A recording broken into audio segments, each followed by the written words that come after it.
우주 만물을 창조하시고 인류 역사를 다스려 가시는 살아계신 아버지 하나님, 우리를 구원해 주시고 하나님의 자녀로 삼아 주심에 감사드립니다.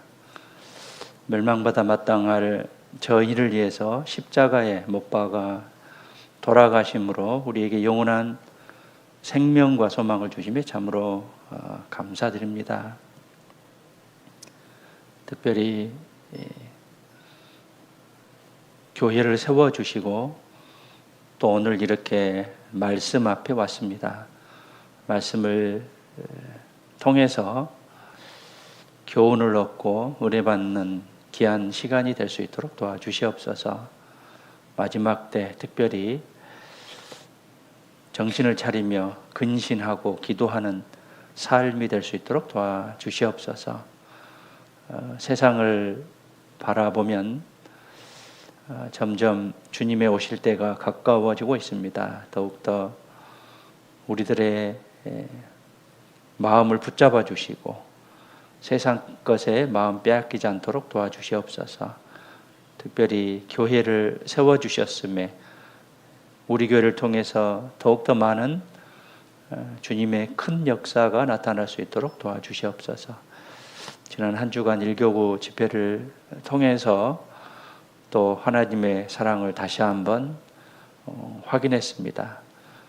또 새로 듣는 영혼들 말씀을 통해서 구원함을 얻었습니다. 10월에도 계속적으로 대집회가 계획되어 있고 이어지는 교회 계획 속에 주님의 더 큰 역사가 나타나기를 간절히 원합니다. 오늘 말씀 앞에 우리 모두 이 자리에 함께 모였습니다. 함께하지 못한 여러 형제자매님들 어느 곳에 있든지 주님을 사모하고 말씀과 교제를 사모하는 귀한 마음도 허락해 주시옵소서. 말씀을 통해서 우리 자신을 뒤돌아보고 그 말씀을 적용하여 변화되는 삶이 될 수 있도록 도와주시옵소서. 모든 것 주님께 부탁드리며 언제나 우리를 사랑하시는 예수님의 이름으로 기도드렸습니다. 아멘. 야고보서 5장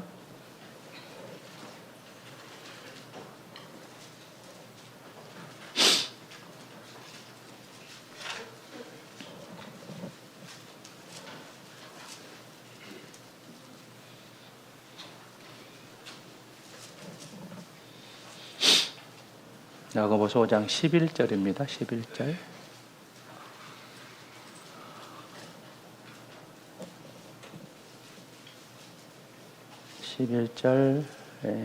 함께 읽겠습니다. 보라, 인내하는 자를 우리가 복되다 하나니 너희가 욥의 인내를 들었고 주께서 주신 결말을 보았거니와 주는 가장 자비하시고 긍휼히 여기는 자신이다. 인내하는 자가 복이 있다라고 했고요. 욥기를 읽고 있는데요. 욥의 인내를 통해서 욥의 결말을 우리가 말씀을 통해서 볼 수 있습니다. 이것을 통해서 하나님은 자비하시고 또 긍휼히 여기시는 자다라고 말씀을 하셨는데요. 사람의 시각으로 보면 이유 없는 고난이겠지만 하나님의 입장에서 보면 충분한 이유가 있습니다. 관점의 차이죠. 내가 느끼기에는 굉장히 힘들고 어려운 그런 고난인데 하나님께서는 꼭 필요한 그런 길을 선택해 주셨습니다. 그래서 하나님의 입장에서 보면 충분한 이유가 있다라고 볼 수 있습니다. 보석이 만들어지기 위해서요. 은은 962도의 뜨거운 불 속에 들어가야만 순은을 생산해낼 수 있습니다. 금은 1064도의 뜨거운 불에 들어가야 순금, 정금을 만들어낼 수가 있습니다. 우리도 우리 자신을 이제 깎이고 또 부족한 부분을 보충하고 완전하고 온전하게 하기 위해서 다듬고 계십니다. 그래서 나를 다듬은 후에 하나님께서 하나님의 뜻을 나타내 보시고 각자에게 축복을 주시고자 하는 것이 하나님의 목적입니다. 내가 보기에 이유 없는 고난이라고 볼 수 있겠지만 하나님의 입장에서 보면 이 길을 가지 않으면, 이것을 선택하지 않으면 내가 성장할 수 없고 하나님께 쓰임을 받을 수 없기 때문에 하나님은 이 길을 허락하신 것입니다. 욥기를 통해서도 욥의 결말, 이것들을 통해서 하나님은 자비하시다, 또 긍휼히 여기신다라는 것을 충분히 알 수 있을 건데, 그 과정들을 잘 겪어내지 이제 못하기 때문에 중도에 포기하고 세상으로 나가고 또 구원받지 않는 사람과 똑같이 사는 그런 모습이 될 수도 있는 것이죠. 갈라디아서 6장 9절에 우리가 선을 행하되 낙심하지 말지니 피곤하지 아니하면 때가 이름에 거두리라. 선을 행하되 낙심하지 말라라고. 다른 뜻으로 포기하지 않으면, give 포기하지 않으면 때가 이름에, 때는 하나님의 때요, 하나님의 때가 이름에 거두리라라고 말씀하셨습니다. 그래서 하나님의 때를 기다려야 되고요. 소련에서 이런 일이 있었습니다. 지하 교회에서요. 기독교 탄압을 피해서 지하에서 예배를 드리는 그런 순간에 갑자기 문을 두드리는 소리가 들렸습니다. 그래서 열어보니까 군인 둘이 총을 들고 이 예배 보는 사람들에게 소리를 칩니다. 손들어.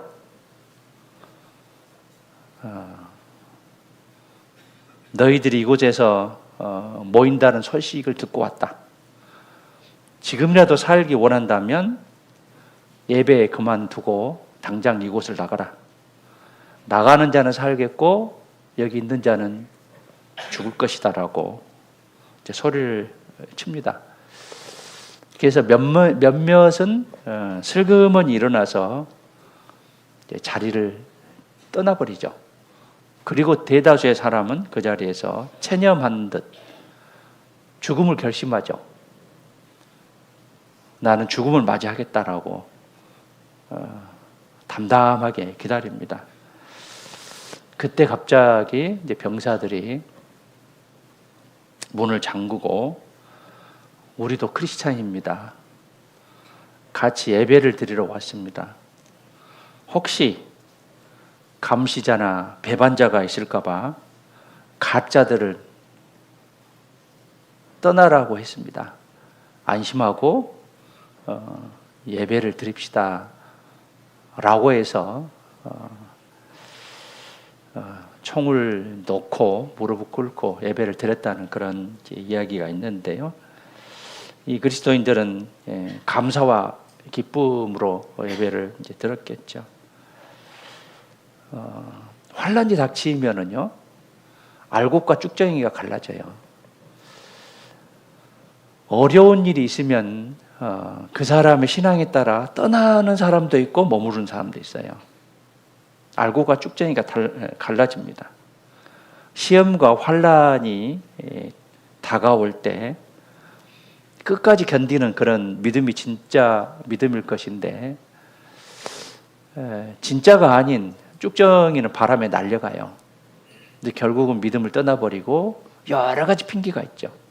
누구가 싫어서, 뭐 교회가 싫어서, 또 교회 뭐 이런 모습, 제도 뭐 이런 것들이 싫어서 나는 떠난다라고 핑계를, 다른 사람 핑계를 대고 떠나는 그런 대부분의 모습들입니다. 우리의 신앙은 끝까지 견디는 신앙이 돼야 되죠. 우리에게는 어쩌면 이유 없는 그런 고난이 올 수도 있을 겁니다. 그럼에도 불구하고 그 믿음을 잘 지켜나가야 되죠. 많은 이유와 핑계와 상황이 주어지지만 그럼에도 불구하고 믿음을 잘 지키는 그런 신앙의 소유자가 되어야 되겠습니다.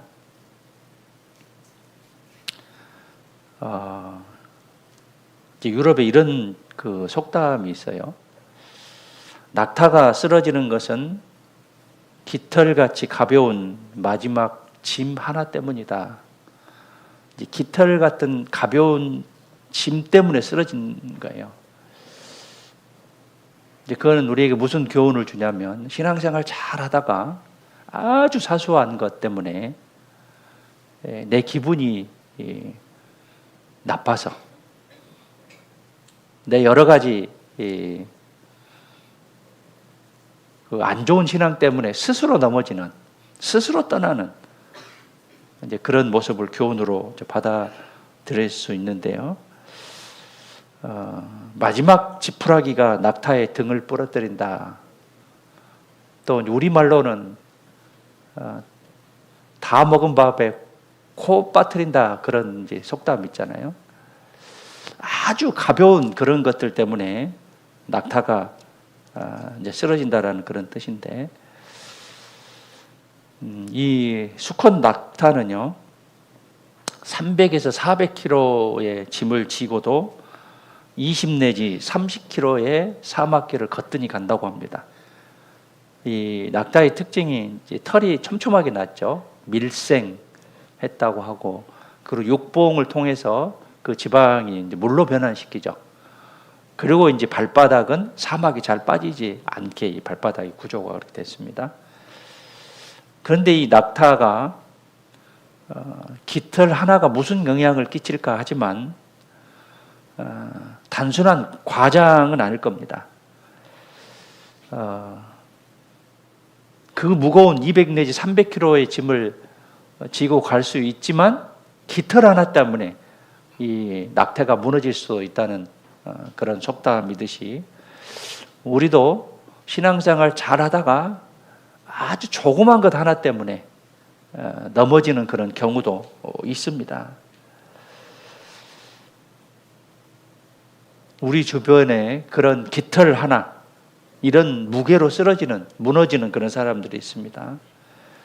사람들은 각각 저마다의 길을, 또 짐을 힘겹게 지고 살아가고 있죠.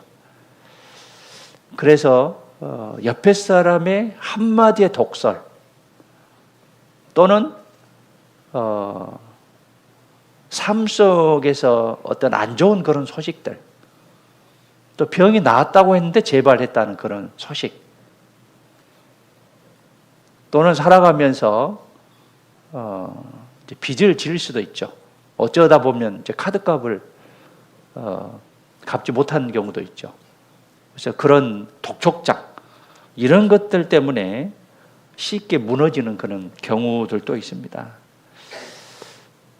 그래서 하나님께서 마태복음 11장 28절에 수고하고 무거운 짐진 자들아 다 내게로 오라, 내가 너희를 쉬게 하리라라고 말씀하신 것이, 우리가 하나님을 믿는 사람으로서 그런 무거운 짐들을 하나님께 맡길 줄 알아야 되는데 맡기지 못하기 때문에, 가벼운 깃털 하나 때문에, 한마디 때문에 무너지는 그런 내 신앙이 돼서는 안 된다라고 교훈을 얻어볼 수 있고요.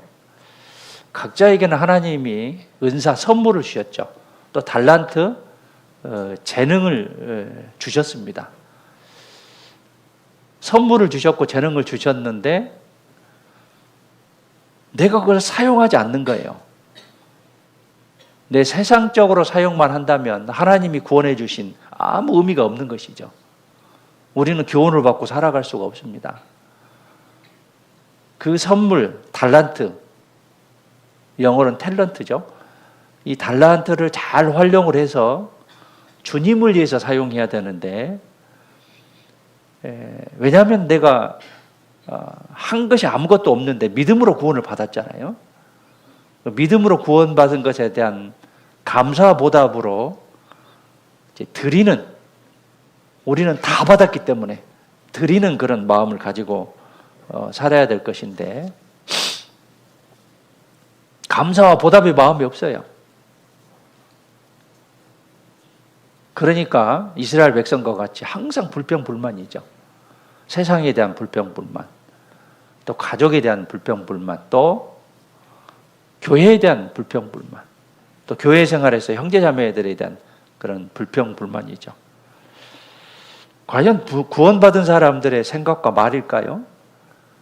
결코 그러지 않을 겁니다. 감사와 보답의 마음이 있다고 한다면 어떻게 나를 잘 훈련시키고 다듬느냐에 따라 나는 하나님께 크게 쓰임을 받을 수도 있고, 아니면 전혀 쓰임을 받지 못하고 많은 사람을 거치게 하는, 넘어지게 하는, 또 많은 사람을 힘들게 하는 그런 대상이 될 수도 있습니다. 내가 어떻게 하면 하나님께 기이 쓰임을 받고 또 많은 사람이 나를 바라는, 나를 원하는 그런 대상이 되어야 될 것인가 하는 것을 마음 깊이 새기면서 우리는 신앙생활 잘해야겠고요. 이유 없는 고난이 없습니다. 이유 없는 고난이 없어요. 하나님의 입장에서 보면 다 이유가 있어요. 꼭 필요하니까 고난을 주신 거예요. 그걸 이겨내야 되죠. 욥의 결말을 우리가 보았잖아요.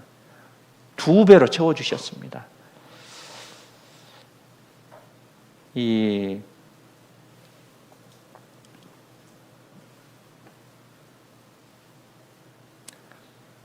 유럽에서 있었던 일인데요. 테살리아에서 온 말장수 필로니쿠스가 마케도냐 왕에게 말을 팔려고 왔습니다.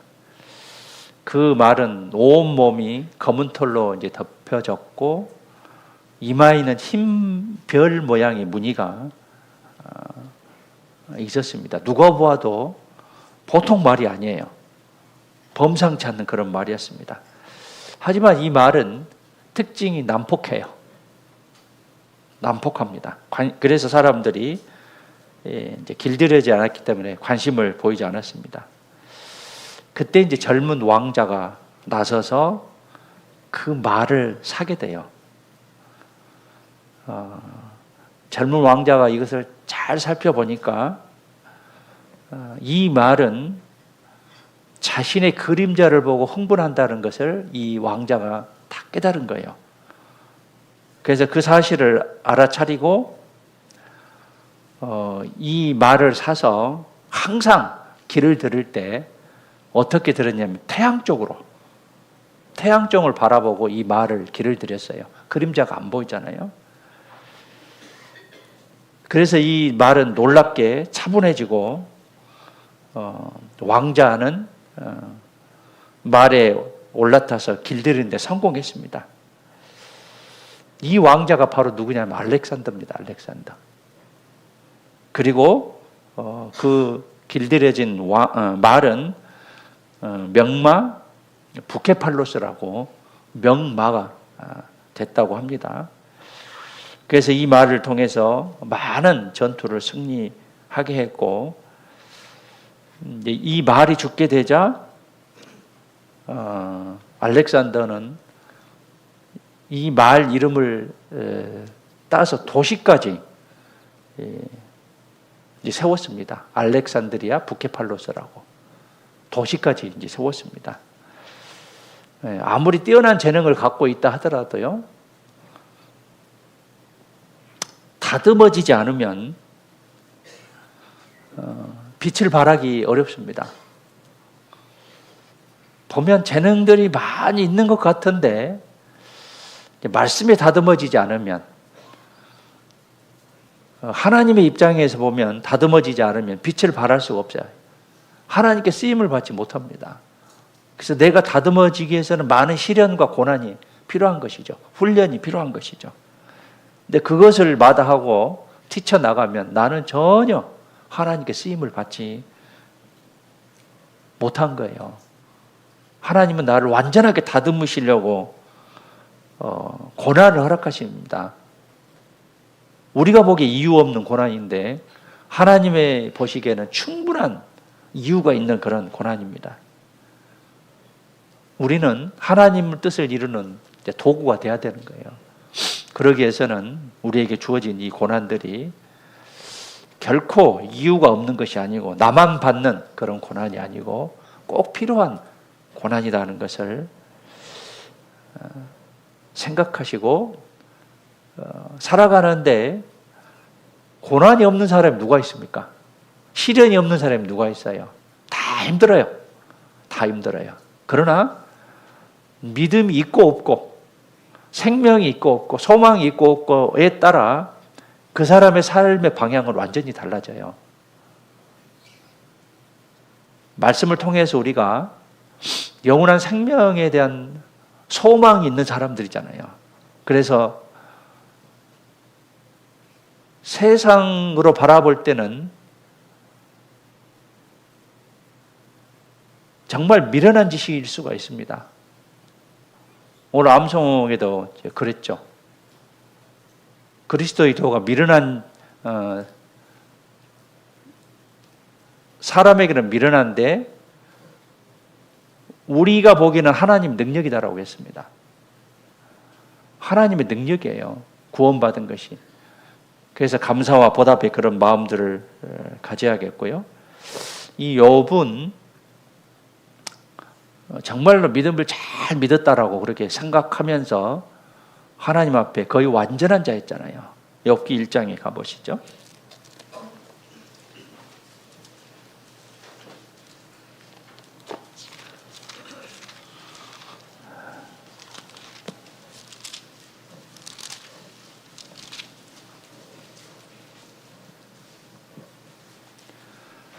욥기 1장 1절에 우스 땅에 욥이라 이름하는 사람이 있었는데 그 사람은 순전하고 정직하여 하나님을 경외하며 악에서 떠난 자라.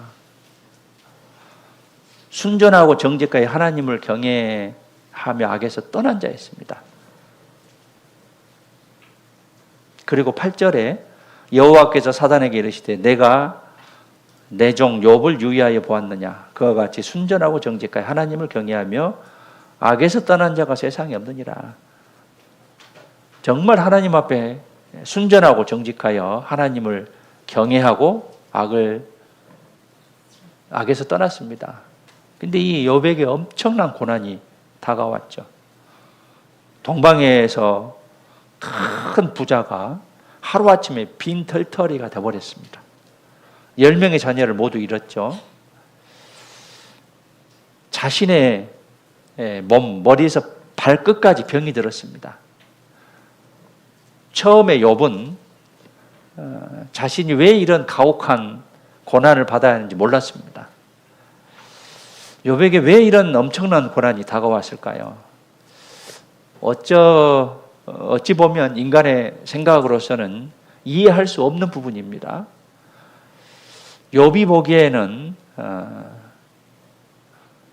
욥을 우리가 보기에는 흠이 없는 완전한 자다라고 할 수 있습니다. 하지만 아무리 사람이 보기에 흠이 없고 완전한 자라 할지라도 악에서 떠난 자라 할지라도 하나님의 거룩함하고는 거리가 멀죠. 태어나서부터 죄인으로 태어났기 때문에.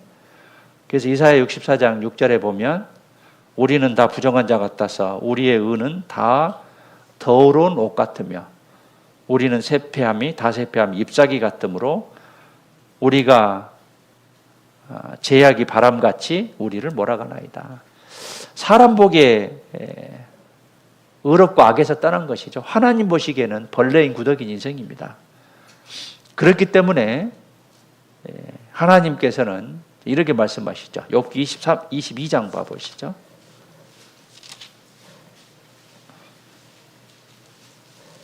3절에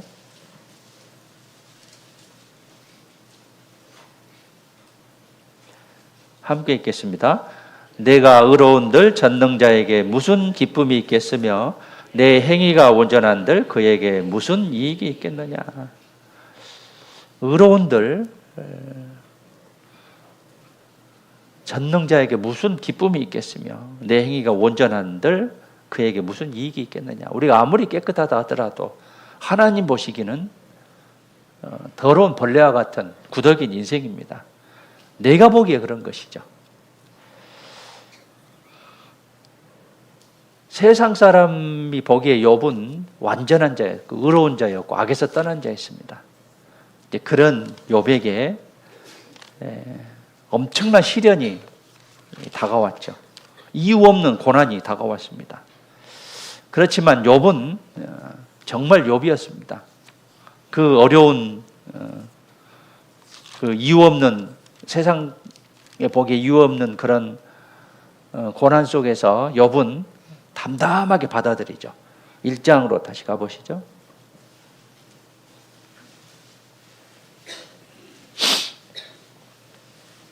1장 21절에요. 가로되 내가 모태에서 적신이 나왔은즉. 모태에서 맨손으로 맨몸으로 나왔어요. 붉은 몸으로. 또한 적신이 그리로 돌아가올지라. 공술의 공수거죠. 주신 자도 여호와시오 취하신 자도 여호와시오니 여호와의 이름이 찬송을 받을지어다 하고 이 모든 일에 욥이 범죄하지 아니하고 하나님을 향하여 어리석게 원망하지 아니하니라. 이 욥은 스바 사람이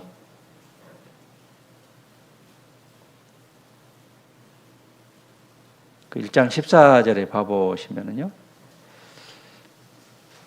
사자가 욥에게 와서 고하되 소는 밭을 갈고 나귀는 그 곁에서 풀을 먹는데 스바 사람이 갑자기 일어나 그것들을 빼앗고 칼로 종을 죽였나이다. 나만 홀로 피한 거로 주인께 구하러 왔나이다.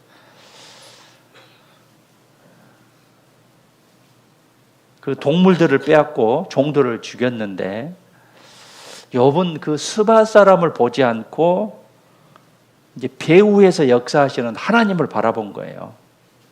하나님께서 취하신 것으로 받아들인 겁니다. 그래서 욥은 하나님께 원망하지 않고 범죄하지 않는 이유가 여기에 있었던 것입니다. 계속적으로 전해오는 그런 비보 속에서 욥이 침착하게 잘 견딜 수 있었던 것은 하나님이 치리할 것이다.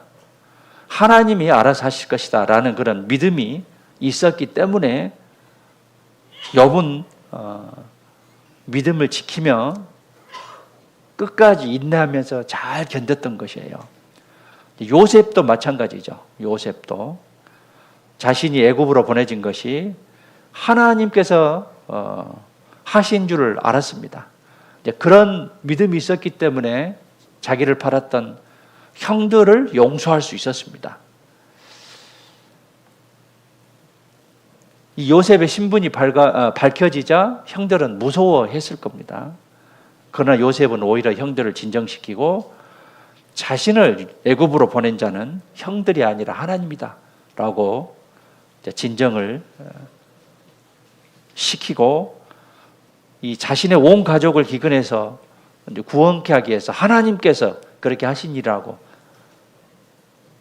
그렇게 답을 하죠. 감동적인 그런 이야기죠. 창세기 45장 봐보시죠.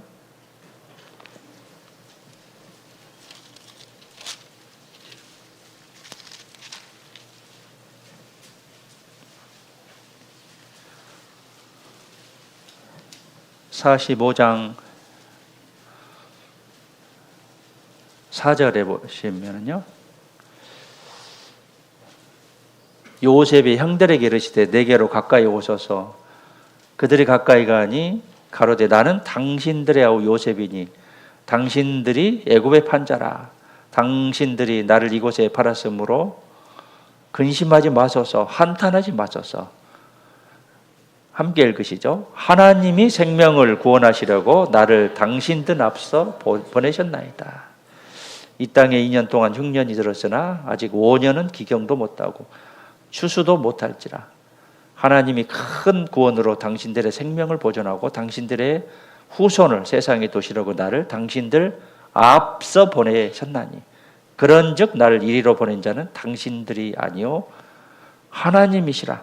하나님이 나로 바로의 아비를 삼으시며 그 온 집의 주를 삼으시며 애굽 온 땅의 치리자를 삼으셨나이다. 요셉의 감동적인 그런 이야기도 그렇고요. 욥과 요셉의 고난의 생애를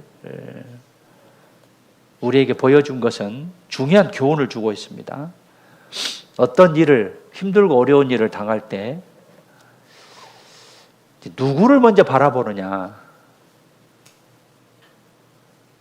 배후에 있는 하나님을 바라보느냐, 아니면 현 상황에 내가 처해져 있는 그 모습만 바라볼 것이냐.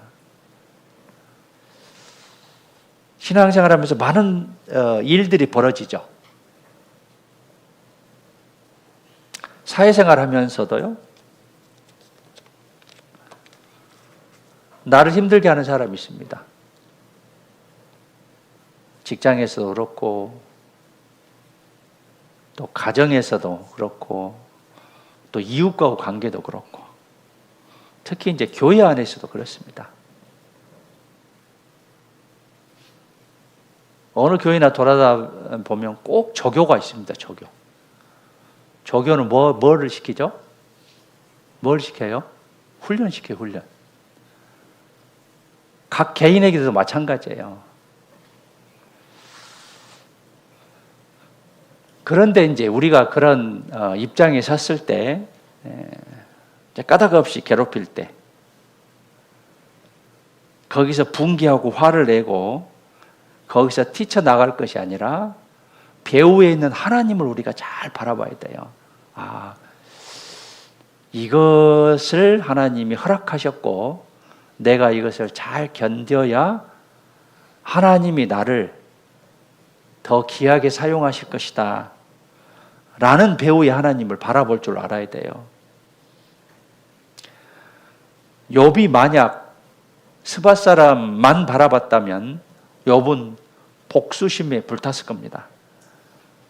사람을 동원해서 그 스바 사람을 죽이든지 아니면 빼앗긴 동물들을 빼앗아 왔을 겁니다.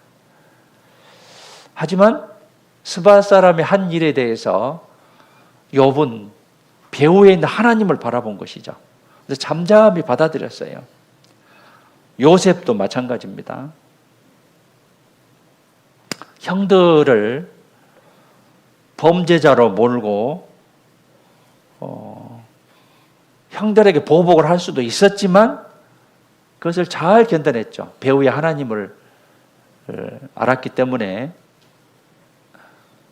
만약에 형들을 복수했다면 이 요셉은 평생 마음의 괴로움으로 아마 지냈을지도 모릅니다. 하나님이 하신 일이다라는 것을 확신이 있었기 때문에 형들을 용서하고 또 믿음을 끝까지 잘 지킨 욥과 또 요셉의 모습을 우리가 교훈을 얻을 수 있습니다. 누군가 나에게 문제를 줄 때 나를 연단시키기 위해서 하시는 일이다. 또 어떤 상황이 주어졌을 때 어려운 이유 없는 고난이다라고 생각했을 때 내가 그것을 잘 견뎌야 되지. 끝까지 가는 신앙이 돼야 되지. 중간에 포기해버리면 그거는 죽도 밥도 아니에요. 끝까지 지켰을 때 알고가 쭉정이를 가른다고 했잖아요. 우리 교회를 통해서 많은 사람이 구원받았다고 합니다. 근데 다 남지 않잖아요. 물론 그분들이 다 구원 받았는지 안 받았는지 우리는 알지 못합니다.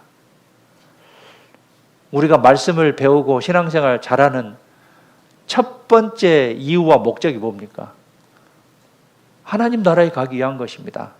두 번째는 하나님 앞에서 얼마만큼 상급을 받느냐. 내가 하나님 나라, 천국, 영생, 구원 이것의 여부, 이것이 가장 중요하고 가장 원초적인 것이죠. 근본적인 것이고. 그 다음에 주님 앞에 가서 내가 어떤 평가, 상급을 받을 것인가에 대해서 우리는 생각해 봐야 돼요. 학생적 뒤에 앉죠. 앉아. 자리에 앉아.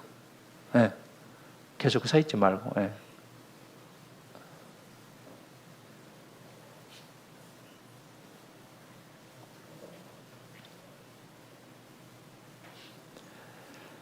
그래서 하나님이 우리를 항상 보호해 주고 안위해 주시고 또 지켜주시고 또 인도해 주신다, 앞서 행하신다는 것을 우리가 항상 생각했을 때 우리는 믿음 생활에서 승리로 이것을 잘 이끌어갈 수가 있습니다. 로마서 8장에 봐보시죠. 자, 중요한 말씀들이 있는데요. 로마서 8장에 보시면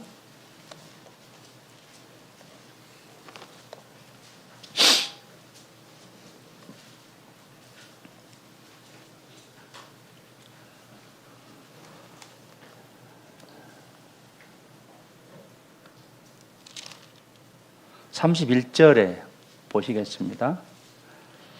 그런즉 이 일에 대하여 우리가 무슨 말을 하리요? 만일 하나님이 우리를 이해하시면 누가 우리를 대적하려? 하나님이 우리를 보호해 주신다면 누가 우리를 대적하겠느냐? 우리를 이해하신다면 누가 우리를 대적하겠느냐? 자기 아들을 아끼지 아니하시고 우리 모든 사람을 위하여 내어주신 이가, 독생자를 내어주신 하나님께서 어찌 그 아들과 함께 모든 것을 우리에게 은사로 선물로 주지 아니하시겠느냐? 자기 아들까지 주신 하나님께서 우리에게 선물로 모든 것을 주지 않겠느냐? 누가 등이 하나님의 택하신 자들을 송사하려 고소하려 어렵다 하신 이는 하나님이시니 누가 정죄하려? 죽으실 뿐 아니라 다시 살아나신 이는 그리스도 예수시니 그는 하나님 우편에 계신 자여 우리를 위하여 간구하시는 자시니라. 죽음과 부활이죠. 예수님이 보증으로 하나님 우편에 앉아 계셔요. 35절에 누가 우리를 그리스도의 사랑에서 끊으리요? 누가 그리스도의 사랑에서 우리를 끊겠느냐? 환난이냐? 아니다 그 말이에요. 곤고냐? 아니다 그 말이에요. 핍박이냐? 아니다 그 말이에요. 기근이냐? 아니다 그 말입니다. 적신은 헐벗는 거예요. 적신이냐? 위험이냐? 칼이냐? 칼은 이제 순교를 뜻한다라고 볼 수 있습니다. 이것에서 그리스도의 사랑을 끊을 수 없다는 거예요. 기록된 바 우리가 종일 주를 위하여 죽임을 당케 되며 도살할 양같이 여김을 받았나이다 함과 같으니라. 그러나 이 모든 일에 우리를 37절에 함께 읽겠습니다. 그러나 이 모든 일에 우리를 사랑하시는 이로 말미암아 우리가 넉넉히 이기느니라. 누가 우리를 그리스도의 사랑에서 끊으리요? 그러나 이 모든 일에 우리를 사랑하시는 이로 말미암아 우리가 넉넉히 이긴다라고 했어요. 환난, 공고, 핍박, 기근, 적신, 위험, 칼 이걸로 우리를 넘어뜨리게 할 수가 없다. 끊을 수가 없다는 겁니다. 38절에 내가 확신하노니 사망이나 생명이나 천사들이나 권세자들이나 현재일이나 장래일이나 능력이나 높음이나 기쁨이나 다른 아무 피조물이라도 10가지입니다. 우리를 우리 주 예수 안에 있는 하나님의 사랑에서 끊을 수 없으리라. 내가 확신한다. 이 10가지가 하나님의 사랑에서 끊을 수 없다는 거예요. 이유 없는 고난은 없습니다. 하나님이 우리를 이해하신다면 하나님이 우리에게 무슨 일을 하셨냐면 성부 하나님은 독생자를 주셨죠. 모든 것을 은사로 주셨습니다. 성자 하나님은 우리를 위해서 죽으시고 부활하셨죠. 그리고 우리를 위해서 승천하셔서 기도하고 계십니다. 성령의 하나님은 우리 안에 내주에 있어요. 그러니까 우리 안에 있습니다. 그래서 우리가 성령의 전, 성전이다라고 얘기하죠. 내주 안에 있으면서 연약함을 도우시고 인도하시고 하나님의 사랑을 더욱더 깨닫게 하셔요. 성부, 성자, 성령의 하나님께서 이런 일을 하십니다. 우리를 이해하시면 35절에 누가 우리를 그리스도의 사랑에서 끊으려. 하나님은 창조주이시죠. 가장 크신 분이고 유일하신 하나님이십니다. 하나님이 우리를 이해하신다면 모든 것이 해결됩니다. 삼위일체 하나님의 사랑으로 우리는 구원을 받았고 그 사랑이 우리를 이끌어 가셔요. 무엇이 하나님의 사랑을 끊을 수 있겠습니까? 끊을 수 없다는 거예요. 끊을 수 없는 이유는 뭐냐면 하나님의 사랑입니다. 사랑도 주셨고 이길 힘도 주셨고 모든 것을 주셨기 때문입니다. 하나님의 사랑, 그리스도의 사랑을 어떤 것도 끊을 수가 없습니다. 35절에 봐보시죠. 누가 우리를 그리스도의 사랑에서 끊으리요? 환난이나 공고나 핍박이나 기근이나 적신이나 위험이나 칼이냐. 환난이란 뜻은 탈곡하는 것을 의미합니다. 탈곡, 껍질을 벗기는 거죠. 우리 그리스도인이 때때로 타작마당에 던져서 심한 고통으로 두들겨 맞습니다. 그러나 이 탈곡은 절대 알곡은 잃어버리지 않아요. 잃어버린 것은 뭐냐면 겨와 지푸라기입니다. 집입니다. 그 알맹이는 그대로 유지합니다. 이 환난은 탈곡하는 것을 의미합니다. 그래서 외부로부터 압력인데 외부로부터 압력을 만나지 않은 사람은 거의 없을 겁니다. 그러나 37절에 뭐라고 적어졌습니까? 그러나 이 모든 일에 우리를 사랑하시는 이로 말미암아 우리가 넉넉히 이기느니라. 이런 환난이 있지만 우리는 충분히 이길 수 있는 하나님이 능력을 주신 거예요. 그런데 이것을 견디지 못하면 나는 고꾸라진 거죠. 여기 접어두시고 요한복음 16장 봐보시죠.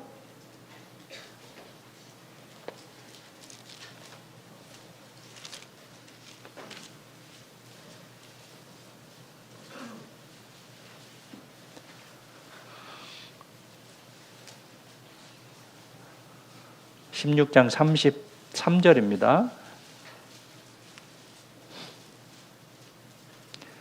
네, 함께 읽겠습니다. 이것을 너희에게 이름은 너희로 내 안에서 평안을 누리게 하려 함이라. 세상에서는 너희가 환난을 당하나 담대하라. 내가 세상을 이겼노라 하시고, 우리에게 평안을 주기 위해서 많은 환난을 허락하십니다. 고난을 허락하셔요. 시련을 허락하셔요. 담대하라. 환난을 당하나 담대하라. 내가 세상을 이겼노라. 담대해야 돼요. 담대. 우리의 신앙의 싸움은 승리입니다. 결과는 승리예요. 근데 결과를 알면서도 우리가 무릎을 꿇으면 안 되잖아요.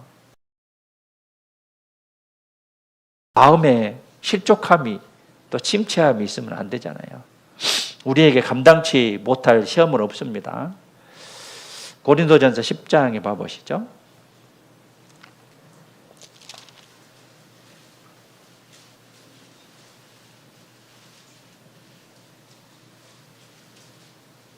(13절입니다)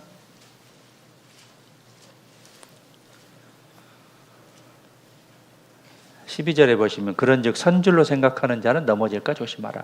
13절 함께 읽겠습니다. 사람이 감당할 시험 밖에는 너희에게 당한 것이 없나니 오직 하나님은 미쁘사 너희가 감당치 못할 시험 당함을 허락지 아니하시고 시험 당할 즈음에 또한 피할 길을 내사 너희로 능히 감당하게 하시느니라. 감당할 만한 시험을 주셔요. 어린아이에게요. 이제 1살, 2살, 5살 먹은 아이에게 쌀 한 가마니 들고 5층까지 올라가라고 하지 않죠. 계단으로 지고 올라가라고 하지 않잖아요. 이거 부모님이에요, 어른들이. 이제 각 구원받은 사람들에게 무리한 요구하면 넘어져요. 때에 맞는 그런 부탁을 하고 일을 시켜야 되는 것이죠. 우리에게 감당치 못할 시험을 허락지 아니하시고 시험 당할 즈음에 피할 길을 준다라고 했죠. 피할 길. 그래서 우리가 결코 좌절하지 않고 승리할 수 있습니다. 우리가 잘 아는 이사야 41장 10절에 이 말씀이 기록됐죠. 두려워 말라. 내가 너와 함께함이니라. 하나님 함께 하신다라고 했어요. 임마누엘의 하나님이셔요. 임마누엘, 하나님 우리 함께 계신다. 임마누엘. 이것만 마음에 잘 새겨도 우리는 신앙생활을 잘 할 수 있어요. 두려워 말라. 내가 너와 함께함이라. 놀라지 말라. 나는 내 하나님이 됨이니라. 내가 너를 굳세게 하리라. 참으로 너를 도와주리라. 참으로 나의 의로운 오른손으로 너를 붙들리라. 하나님이 도와주신다라고, 이기게 해주신다라고 약속하셨어요. 그래서 감당치 못할 고난은 없고요. 두 번째는 의미 없는 고난은 없습니다. 우리가 고통과 시련을 당하지만 괜히 이유 없이 공연히 당하는 것 같지만 반드시 그 고난 속에서 의미가 있어요. 하나님의 뜻과 섭리가 있습니다. 그런데 우둔한 사람은 그것을 깨닫지 못해요. 그리고 나중에 한참 후에 지나서 그 고난의 의미를 터득하는 그런 경우가 있고, 어떤 경우는 또 터득하지 못한 경우도 있습니다. 또 어떤 고난은 우리 인생에서 깨닫지 못하다가 하나님 앞에 갔을 때 그것을 깨달을 수도 있어요. 왜 그런 일이 있었을까? 하나님 앞에서 깨달을 수도 있습니다. 부모님이 아이를 때릴 때는 미워서 때립니까? 고쳐라고 때립니까? 고쳐라고 때린 거예요. 생각을 꺾기 위해서 그 안 좋은 것을 고쳐라고 때리는 분명한 목적이 있습니다.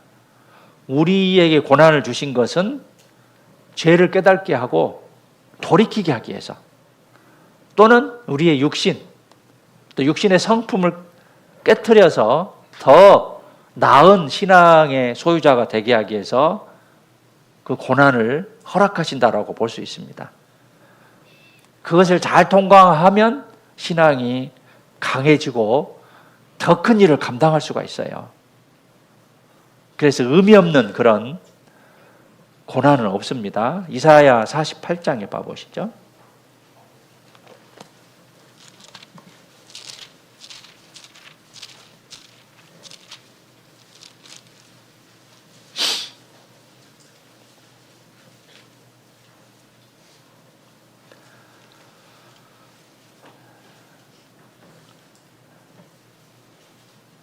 (10절에) 48장 10절 함께 읽겠습니다. 보라, 내가 너를 연단하였으나 은처럼 하지 아니하고 너를 고난의 풀무에서 택하였노라. 너를 연단했는데 은처럼 하지 않은 뜨거운 그런, 은은 용융점이 962도예요. 그 뜨거운 불로 하지 아니하고 고난의 풀무에서, 밑에 보면 시련하였노라. 고난의 풀무, 이것은 이제 풀무는 용광로 도관이잖아요. 택하였다, 건져냈다는 거예요. 그리고 시련했다라는 그런 뜻인데, 여기서 고난의 풀무는 이스라엘 백성의 바벨론 포로 생활을 뜻해요. 그래서 우리에게 이제 연단을 허락하지만 그 사람에 맞는 그런 연단을, 고난을, 또 시련을 주시는 겁니다. 그래서 내가 그걸 견딜 수 있어요, 충분히. 그것을 통해서 의미를 부여해요. 그래서 의미 없는 고난은 없습니다. 이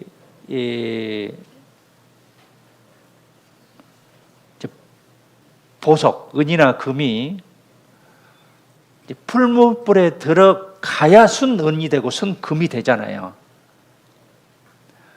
들어가지 않으면 그 찌꺼기 때문에 순은이나 순금이 되지 않습니다. 우리도 마찬가지로 고난의 풀무를 잘 통과할 때 육신이 깨지고 교만이 녹아져 내리는 거예요. 교만이. 그러고 난 다음에 하나님 나를 더 크게 쓰시는 거예요. 이유 없는 고난이 없고요. 그 다음에 또 하나는 고난의 배후에는 하나님의 사랑이 따르게 돼 있습니다. 요셉이 형들의 시기를 받아서 죽을 뻔했다가 애굽으로 종으로 팔려가죠. 또 억울하게 누명을 쓰고 2년 동안 감옥살이를 합니다. 여기까지는 어떻게 하나님의 사랑을 받은 사람이다라고 말할 수 있겠습니까? 틀림없이 저주를 받은 사람이다라고 볼 수 있는데, 세상 말로 말하면 지지리도 재수없는 사람입니다. 그런데 요셉은 이 고난이 이해할 수 없고 설명할 수 없지만 이 고난의 배후에 하나님이 계시다. 하나님의 한 과정이다. 하나님의 사랑이 숨어 있다라는 것을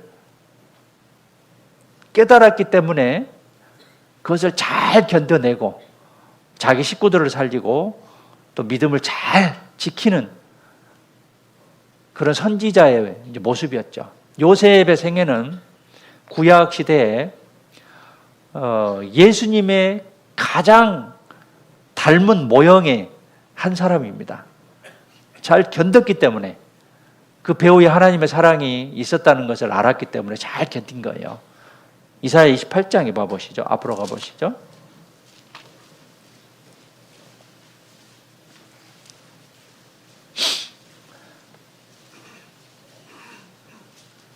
(26절에)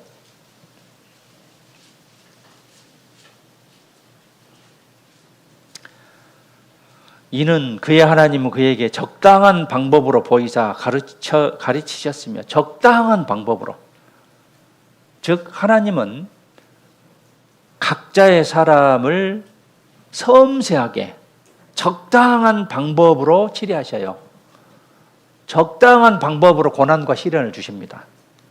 27절에 소의 향은 도리깨로 떨지 아니하고 대의 향은 수레바퀴를 굴리지 아니하고, 소의 향은 작대기로 떨고 대의 향은 막대기로 떨며, 곡식은 부수는가 아니라 늘 떨기만 하지 아니하고 그것에 수레바퀴를 굴리고 그것을 말굽으로 밟게 할지라도 부수지는 아니하나니 이도 만군의 여호와께서 난 것이라. 그의 모략은 기묘하며 지혜는 광대하니라.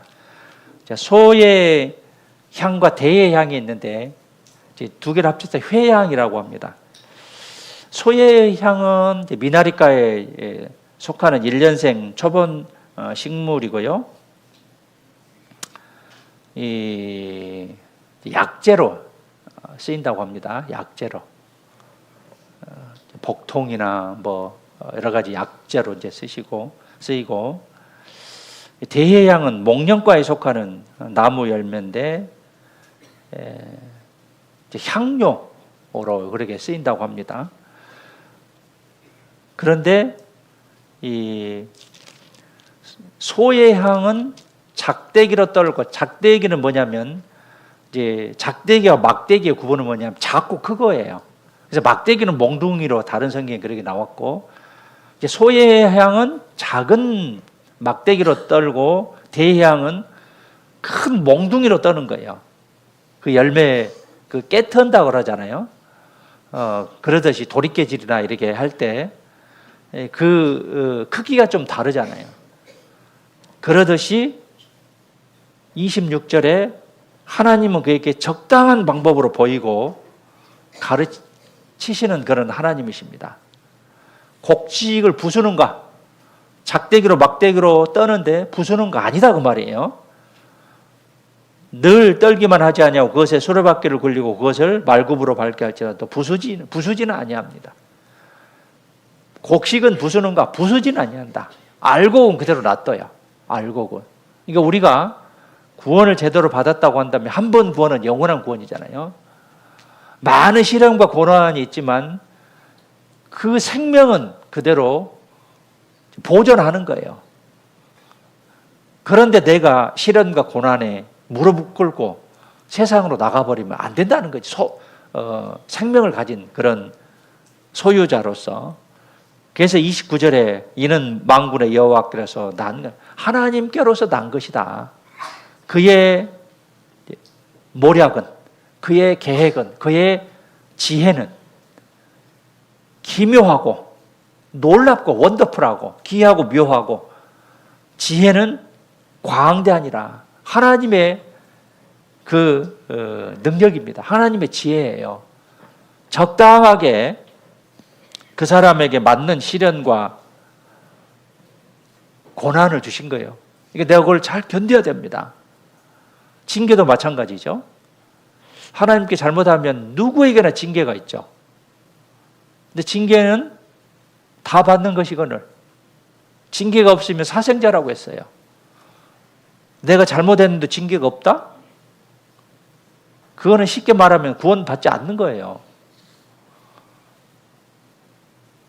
내가 하나님 앞에 합당한 그런 삶을 살지 못했다든가, 남과 어떤 다툼이 있었다든가, 남을 힘들게 한 것을 알고도 징계가 없다는 것은 사생자다라고 볼 수 있어요. 그리고 그 사람의 믿음에 따라 징계의 크기가 다르죠.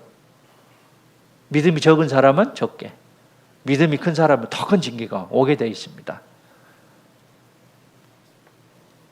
우리에게 고난과 시련도 마찬가지예요. 이유 없는 고난은 없습니다. 우리에게 맞는 그런 시련과 고난을 주시는 거예요. 자, 무신론자들은 하나님 없다 하죠. 모든 것이 저절로 생겼다고 하죠. 믿음이 조금 있는 사람들은 하나님이 살아계시면 알아요. 성경이 사실이라는 것도 알고, 또 구원은 받았지만 믿음이 연약한 사람들은 작은 일들은 간섭하지 않으리라 라는 그런 생각을 합니다. 작은 일들은. 그래서 자기 혼자 결정하죠. 이제 교회에서도 마찬가지입니다. 각 개인들 혼자 결정해요. 그리고 어떤 사람들은 이제 조금 양심이 있어 그런지 다 결정해 놓고 와서 상담한다고 와서 그 답만 내비쳐요. 그럼 제가 뭐라고 하면 잘하셨습니다. 변개할 수가 없어요. 하나님이 살아계시고 성경이 사실이고 내가 구원받은 것은 알지만 작은 일까지는 간섭하시거나 섭리한다는 것은 아니라고 믿는, 믿음이 적은 사람의 모습이 있고, 아주 좋은 사람은 머리털 하나까지도 다 세신다. 참새 한 마리도 하나님이 떨어진 걸 섭리한다라는 것을 매일매일 생각하면서 체험하며 삽니다. 하나님의 자녀에게 해당되는 그런 시련과 고난은 섬세하게 다스리고 있어요. 섬세하게 치리하고 계십니다. 그래서 내가 그것을 잘 깨달을 줄 알아야 되겠고요. 또 하나의 고난은, 우리에게 유익이 없는 고난은 없습니다. 이런 말이 있습니다. 하나님은 축복을 주실 때 고난의 보자기에 싸서 준다는 그런 말이 있어요. 고난의 보자기에 싸서. 그래서 은혜와 복을 주실 때 고난을 겸하여 주시는 법입니다. 시편 119편에 봐보시죠.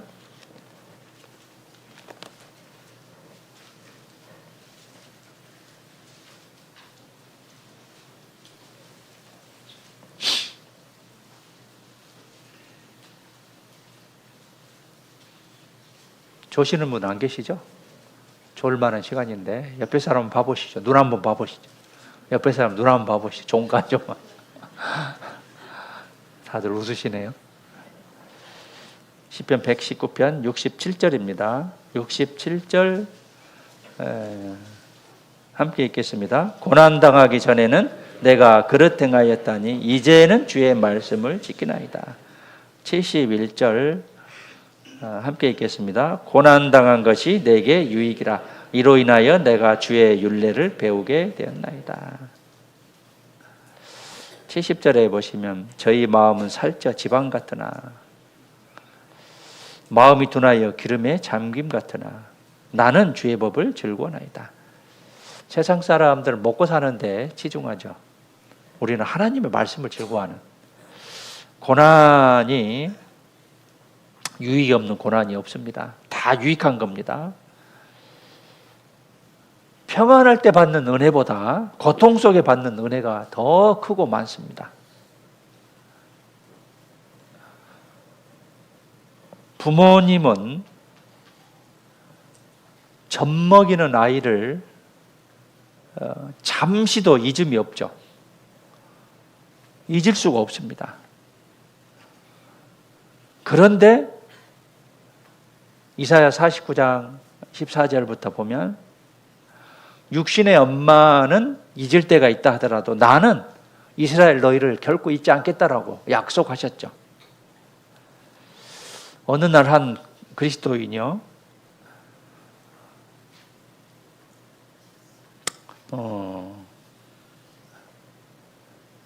지금까지 지내온 어떤 과거를 모래사장 발자국으로 하나님 이제 보여주셨어요. 그래서 내내 하나님이 동행해 주셨죠. 내내 이제 두 사람의 발자국이 있었는데 한 번은 발자국에 한 사람밖에 없는 거예요. 가만히 계산해 보니까 극심한 고통이 있었을 때 한 사람이 없어져 버린 거예요. 두 발자국, 그러니까 4개가 있어야 되는데 2개가 없어져 버린 거예요. 주님, 왜 내가 고통을 당할 때 나를 버리고 떠나셨습니까? 라고 물어봤어요. 그때 주님께서 이렇게 답하십니다. 얘야, 그때는 내가 너를 떠난 것이 아니라 너를 내 품에 안고 갔단다. 내 품에 안고 갔단다. 하나님이 그 극심한 고통을 당한 나를 안고 가신 거예요. 그때서야 이제 발자국이 하나밖에 없는 이유를 알게 됐습니다. 부모가 어린아이가 잘 놀 때는 멀리서 잘 바라보죠. 요즘에 아파트에 그 놀이터에도 그 CCTV가 있잖아요. 멀리서 바라봅니다. 잘 노나 안 노나. 갑자기 없어지면 엄마가 막 찾잖아요. 마침 아파트 옆에 내과가 있어서 이 아이가 내과로 가고 있는 거예요. 엄마는 어떻게 해야 돼요? 빨리 가서 이 아이를 못 가게 해야 되잖아요. 숨을 헐떡이면서 가면서 이 아이를 가로챌 겁니다. 그리고 이 아이가 못 가게 하는 것이 엄마의 마음이에요. 하나님은 우리 곁에 딱 붙어서 우리를 지켜보십니다.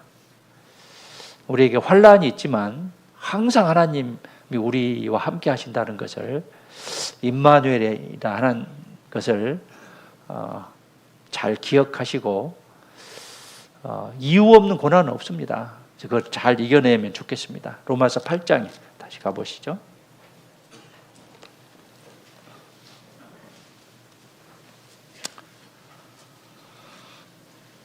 35절에 누가 우리를 그리스도의 사랑에서 끊으리요? 환난이나 곤고나. 헬라어적 의미는 외적인 것보다는 정신적인 슬픔을 뜻해요. 오라 나는 공관자로다. 그 다음에 핍박. 로렌스라는 사람은 석쇠 위에서 굽히면서도 찬송을 불렀다고 합니다. 기근. 직장에서 쫓겨나고 산업을 빼앗김으로 온 기근들. 적신. 벌거벗은 것이죠. 헐벗은 것이죠. 의복이 낡아졌는데 그 의복까지도 없어져 버려요. 핍박자들은 옷을 강제로 벗겨서 고통을 줬다고 합니다. 예수님도 희롱을 당했고요. 위험, 갑작스런 죽음에 계속적으로 노출된 것을 말하고, 칼은 순교를 뜻합니다. 그 다음에 38절에 내가 확신하노니, 사망이나 생명이나, 사망은 공포의 대상이 죽음이죠. 생명은 죽는 것보다 사는 것이 더 힘들어요. 살면 살수록 시험과 시련이 계속적 길어집니다. 이 땅에 사는 것은 우리 입장에서 보면, 영생의 확신과 소망을 가진 입장에서 보면 죽음보다 이 땅에 사는 것이 나을 것이 하나도 없습니다.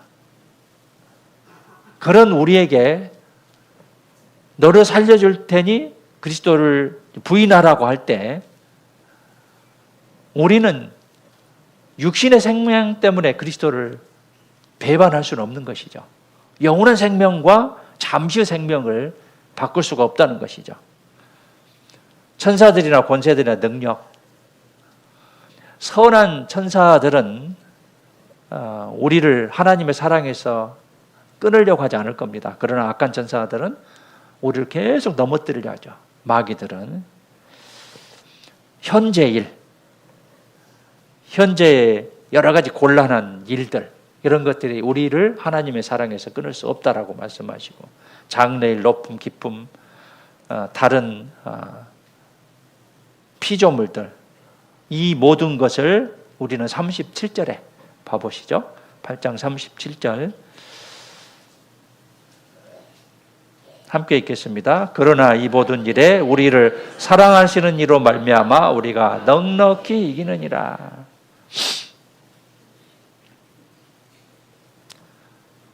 36절에 보시면은요, 기록된 바 우리가 종일 주를 위하여 죽임을 당케 되며 도살할 양과 같이 여김을 받았나이다 함과 같으니라. 이런 믿음에 대한 확신이 있는 사람은 아무리 어려움과 조롱과 또 고난과 시련이 있다 하더라도 주님을 위해서 살고자 하는 그런 마음이 깊이 박혀져 있습니다. 초대교회 서문학교의 감독 폴리갑이라는 이 사람은 사도 요한의 친구였습니다. 같은 생도였고, 기독교인들을 핍박하고 죽일 때 지방 총독이 그 폴리갑을 존경했다고 합니다.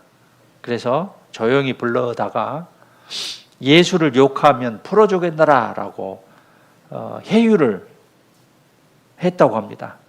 그때 폴리캅이 대답하기를 86년 동안 내가 주님을 섬겼는데 그는 한 번입니다. 그런데 어떻게 내가 나의 왕, 나의 구세주를 모독하겠습니까? 라고 거절을 하고 화형을 당했는데, 불로 태움을 당했는데 그 불이 이 폴리캅을 태우지 못한 거예요. 그래서 다른 방법으로 죽였다고 합니다. 그래서 이제 이런 말이 있어요. 진리는 단두대 위에 있다. 즉 죽음의 순간에 그 사람의 믿음을 평가할 수 있어요. 죽음의 기로에서 무엇을 선택하느냐. 마태복음 10장, 로마서 8장 접어두시고요. 마태복음 10장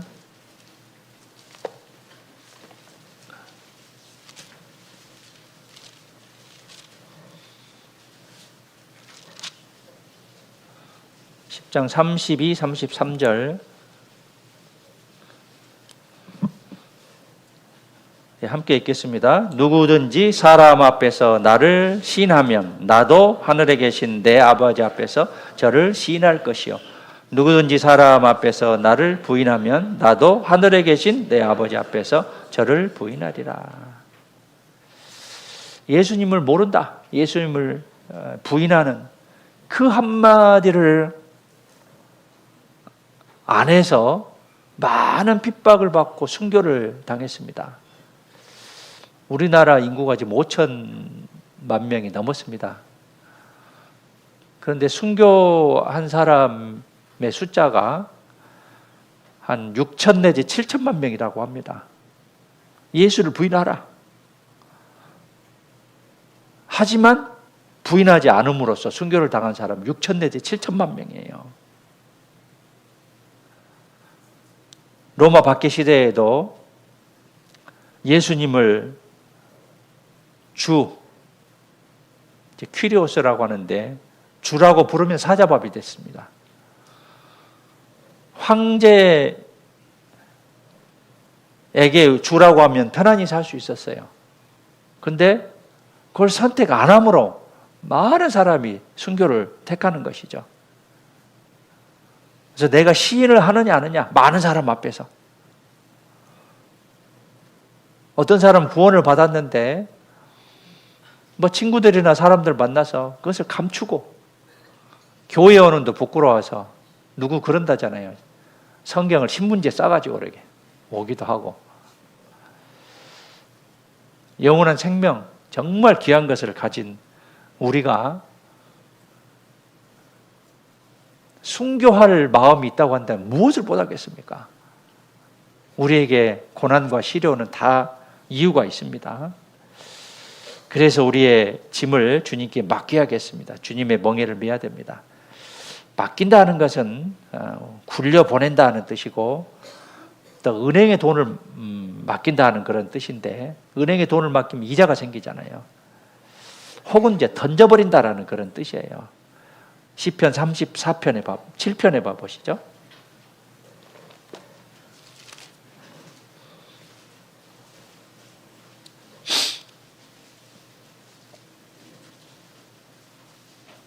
우리 일을 하나님께 맡기면 어떤 결과가 나타나느냐. 시편 37편 5절 6절 함께 읽겠습니다. 너의 길을 여호와께 맡기라. 저를 의지하면 저가 이루시고 내 의를 빛같이 나타내시며 내 공의를 정오의 빛같이 하시리로다. 너의 길, 너의 장래를 하나님께 맡겨버리라. 던져버리라는 거예요. 던져버리라. 또는 은행에 맡기라는 거예요. 그럼 이자가 생긴다는 얘기입니다. 굴려보내고 던져버리라는 겁니다. 그러면 저를 의지하면 저가 이루시고 내 의를 빛같이 나타내시며 내 공의를 정오의 빛같이 하시로다. 떠오르는 샛별과 같이 밝은 대낮같이 우리에게 하나님께서 그것을 펼쳐주신다라고 약속하셨고요. 그 낭떠러지 길을 가는데요. 또 어려운 길을 가는데 운전을 잘한 사람이 운전해야 됩니까? 못한 사람도 이거 해도 됩니까? 잘한 사람이 해야 돼요. 맡겨야 돼요. 내가 하겠다고 다 죽으면 안 되잖아요. 잘한 사람에게 맡겨야 돼요. 이 세상 모든 것을 책임져 주실 분은 주님이셔요. 가장 좋은 길로 인도해 주신다라고 우리가 꽉 붙잡으면 좋은 길로 인도해 주신다라고 했는데 맡기지 않으니까 힘든 거예요. 세상이 힘들어요. 자꾸 그냥 꼬이고 잠언 16장 3절에 보면 너희 행사를 여호와께 맡기라. 그리하면 너의 경영하는 것이 이루리라. 맡기라 그러면 이루리라. 여기도 맡기라. 저가 이루시고 맡기라 그러면 이루리라 그랬잖아요. 시편 55편 22절도 한번 봐보시죠. 55편 22절.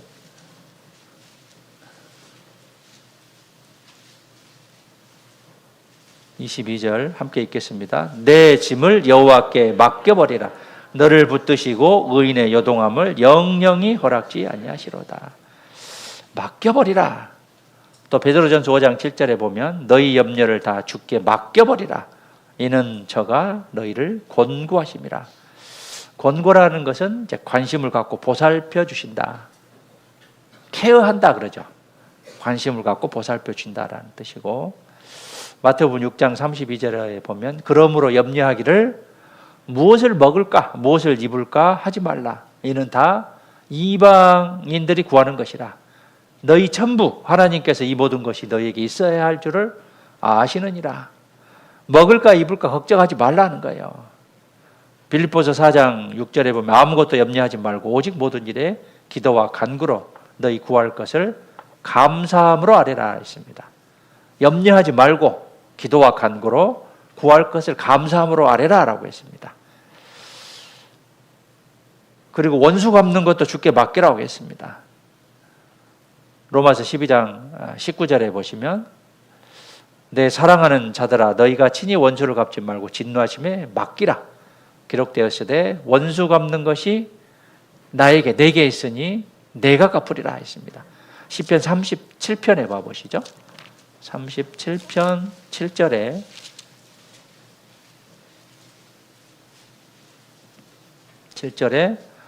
여호와 앞에 잠잠하고 참아 기다리라. 자기 일이 형통하며 악한 꾀를 이루는 자를 인하여 불평하여 말지어다. 분을 그치고 노를 버리라. 불평하여 말라. 행하게 치우칠 뿐이라. 잠잠하고 참아 기다리라겠어요. 자기 길이 형통하며 악한 꾀를 이루는 자를 인하여 불평하여 말지어다. 불평 불만 말지어다. 뭐가 그래 불평이 많고 불만이 많은지. 분을 그치라겠어요. 화내지 말라겠어요. 노를 버리라고 했어요. 불평하지 말라겠어요. 행하게 치우칠 뿐이라고 했습니다. 원수 갚는 것을 주께 맡기라고 했습니다. 자, 사소한 것도 우리를 위해 있습니다. 마가복음 15장 이거 봐보시죠. 루포 아시죠? 마가복음 15장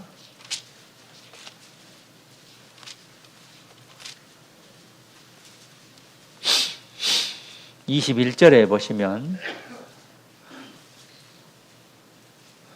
마가복음 15장 21절 마침 알렉산더와 루포의 아비인 구네레 사람 시몬이 시골로서 와서 지나가는데 저희가 그를 억지로 같이 가게 하여 예수의 십자가를 지우고 루포의 아비인 구레네 사람 시몬이요 시골로 지나가고 있는데 불러.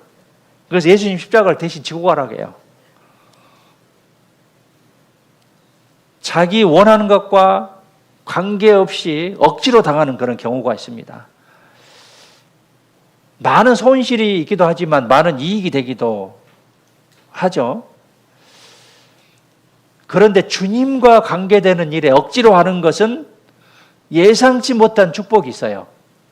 주님과 관계되는 것은 억지로 하는 것도. 이제 연말이 다가오죠. 임원 못하겠습니다. 억지라도 하세요. 하는 사람이 있고 못하는 사람이 있어요. 그런데 억지로 하게 되는 경우는 예상치 못한 축복이 있습니다.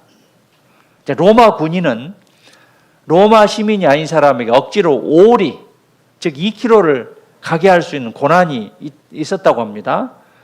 그래서 알렉산더와 루포의 아비인 구레네 사람 시몬은 시골을 길로 가다가 붙잡힌 거예요. 졸지에 주님의 십자가를 골고다까지 지고 가게 됐습니다. 억지로 강권당한 덕분에 이제 예수님에 대해서 관심을 갖게 되고 그 생애에 지대한 영향을 미친 거예요. 로마서 16장 봐보시죠. 그래서 그 아들인 루포가 이제 로마서 16장에 믿음의 사람들이 쭉 기록되잖아요. 루포가 기록이 됩니다.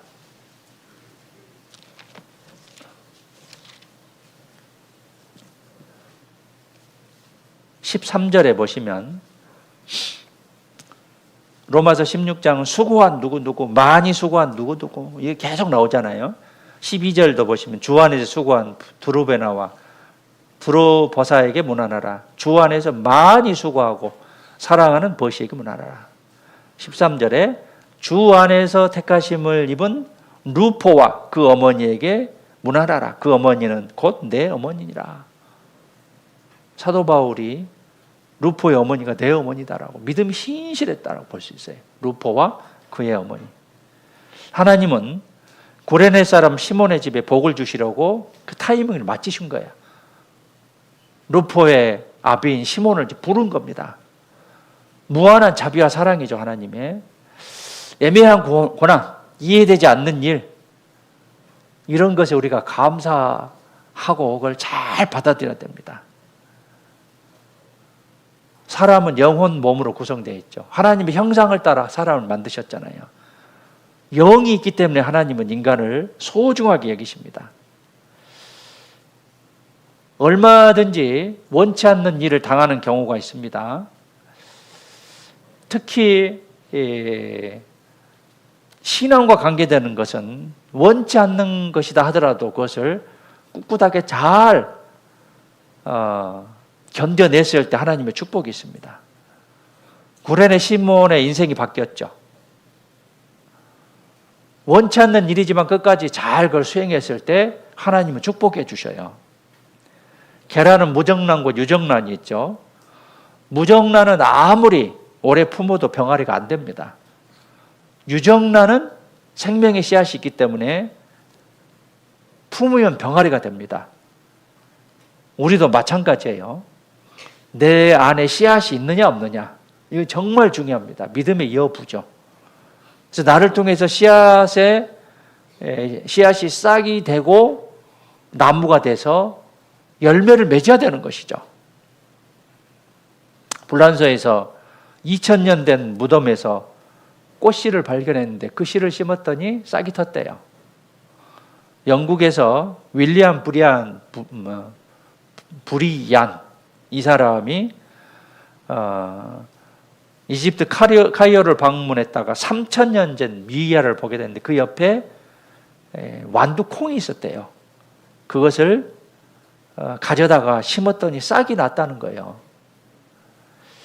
자, 1년생 식물도 3000년 후에 싹이 나는데, 그리고 열매를 맺는데, 만물의 영장인 사람이 100년 미만 살다가 죽음으로 끝난 게 아니다 그 말이에요.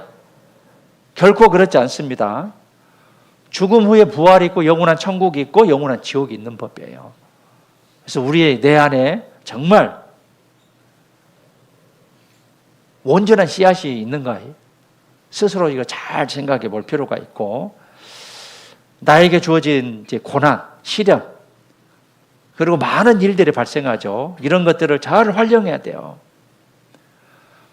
내 주위에 있는 성도들의 신앙생활과 말에 대해서 잘 살펴보고 귀를 기울여야 되고요.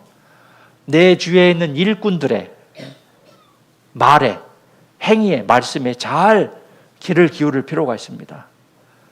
내게 주신 성경을 잘 활용할 줄 알아야 돼요. 그래서 영광 돌리는 길을 찾아야 되고, 우리에게 주어진 많은 모임들이 있어요. 나를 괴롭게 한 게 아니라 나를 신앙적으로 잘 성장하게 해서 하나님이 허락하신 거예요. 그것을 통해서 내가 신앙의 성장의 어떤 계기가 돼야 됩니다. 우리에게 주어진 모임들, 아이고 무슨 모임이 이렇게 많냐, 그렇게 생각하지 마시고 각 개인들을 위한 그런 모임들이에요. 그 활용을 잘 하셔야 되고,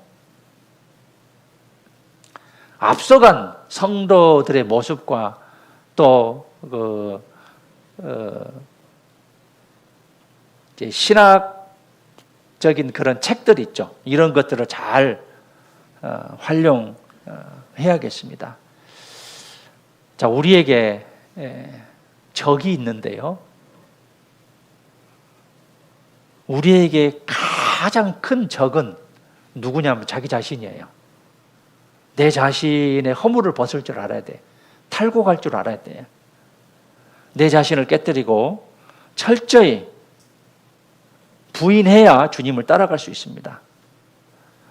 그래서 마태복음 16장 24절에 예수께서 제자들에게 이르시되 아무든지 나를 따라오려거든 자기를 부인하고 자기 십자가를 지고 나를 좇을 것이니라. 자, 구원의 그 사실은 순간적으로 이루어지지만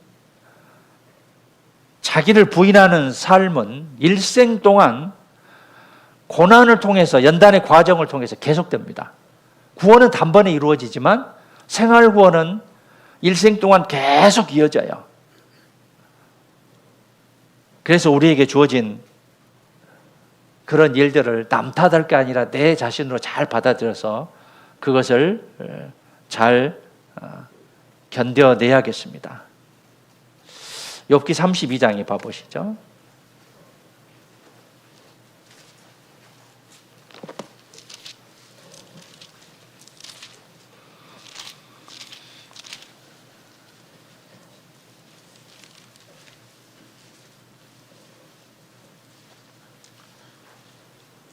(32장) 1절에 보시면 욥이 스스로 어렵게 여김으로 그 세 사람의 대답이 그침에 람 족속 부수 사람 바라겔의 아들 엘리후가 노를 바라니 그가 욥에게 노를 바람은 욥이 하나님보다 자기가 의롭다 하며. 욥은 자기가 의롭게 생각했지만 하나님의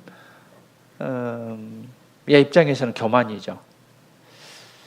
욥을 너무 사랑했지만 욥에게도 불순물이나 합당치 않는 그런 부분들이 있었습니다.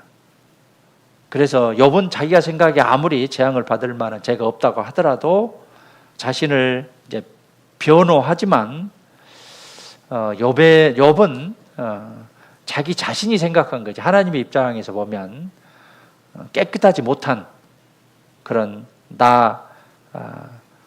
자신을 그렇게 생각하지 못했던 것이죠. 우리도 마찬가지로 어떤 문제가 발생했을 때 자신을 살피기보다는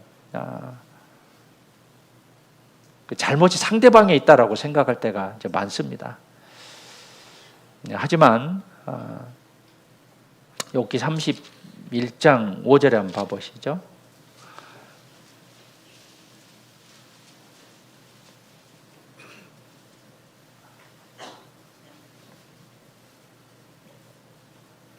오전에 언제 나의 행위가 허탄하였으며 내 발이 개울에 빨랐던가. 그래서 쭉 이제 가서 24절에 봐보시죠. 내가 언제 금으로 내 소망을 삼고 정금더러 너는 내 의뢰하는 바라 하였던 거.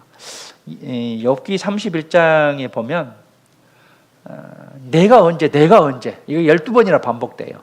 내가 언제 자기 자신이 깨끗하다는 거예요. 그러나 하나님의 보시기에는 깨끗하지 못한 존재다라는 것도 우리가 교훈으로 받아볼 수 있고요. 욥기 42장 3절에 봐보시죠. 5절에 봐보시죠. 5절에 1절부터 보시면 욥이 여호와께 대답하여 가로되 주께서는 무소불능하시오며 무엇이든지 못하는 일이 없다는 뜻이고요. 무슨 경영이든지 못 이루실 것이 없는 줄 아오니. 5절 함께 읽겠습니다. 내가 주께 대하여 귀로 듣기만 하였사옵더니 이제는 눈으로 주를 배움나이다.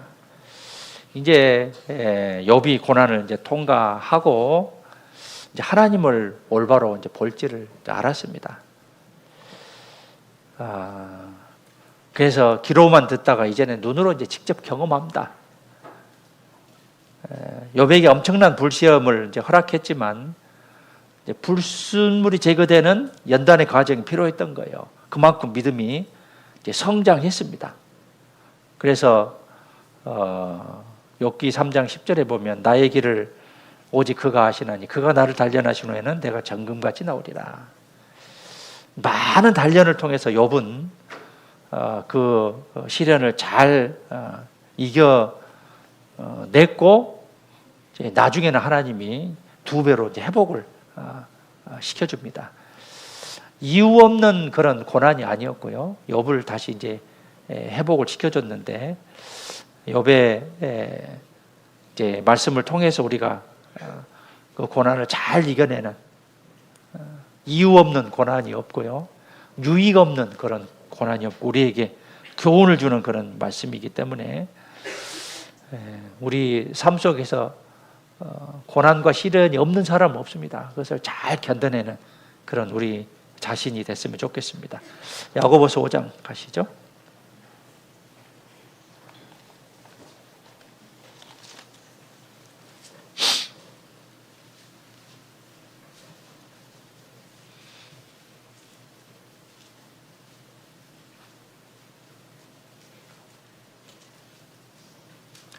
11절 함께 읽겠습니다. 보라, 인내하는 자를 우리가 복되다 하나니 너희가 욥의 인내를 들었고 주께서 주신 결말을 보았거니와 주는 가장 자비하시고 긍휼히 여기는 자시니라. 인내하는 자를 복되다 하겠습니다. 인내가 필요합니다. 고난과 시련 우리가 잘 참아야 되고요. 그래서 욥의 인내를 통해서 우리가 그것을 경험할 수가 있고, 욥의 결말을 통해서 잘 참았기 때문에 2배로 복을 주셨잖아요. 그러면서 주님은 항상 자비하시고 자비로우신 하나님이시고 긍휼히 여기시는 자시다라고 말씀하셨습니다. 우리는 마지막 시대에 살고 있습니다. 주님을 위해서 살 수 있는 시간도 얼마 남지 않았어요. 얼마 남지 않았기 때문에 더욱 진정으로 기쁘게 고난에 참여하고 주님을 위해서 남은 생에 열심히 잘 살아야겠습니다. 이유 없는 고난은 없습니다. 이유 없는 고난을 잘 이겨낸 욥과 같이 우리가 하나님이 결말을 우리에게 확실히 보여주셨잖아요. 승리로서. 그것을 믿고 남은 생에 살아가는 그런 우리 모습이 됐으면 좋겠습니다. 기도하겠습니다. 하나님 감사합니다. 오늘 또 말씀을 주시고 우리에게 교훈을 주심에 감사드립니다. 욥이 생각하기에 이유 없는 고난이다라고 생각할 수도 있겠지만 하나님의 입장에서 보면 꼭 필요한 과정이었습니다.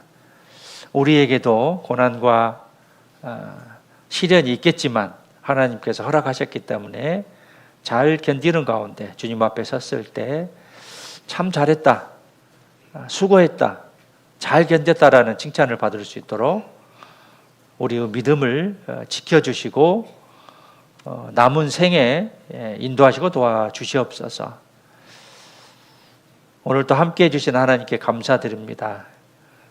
남은 인생의 여정도 온전히 주님께 부탁드리며 우리를 죄악 가운데서 구원해 주신 고마우신 예수님의 이름으로 기도드렸습니다. 아멘.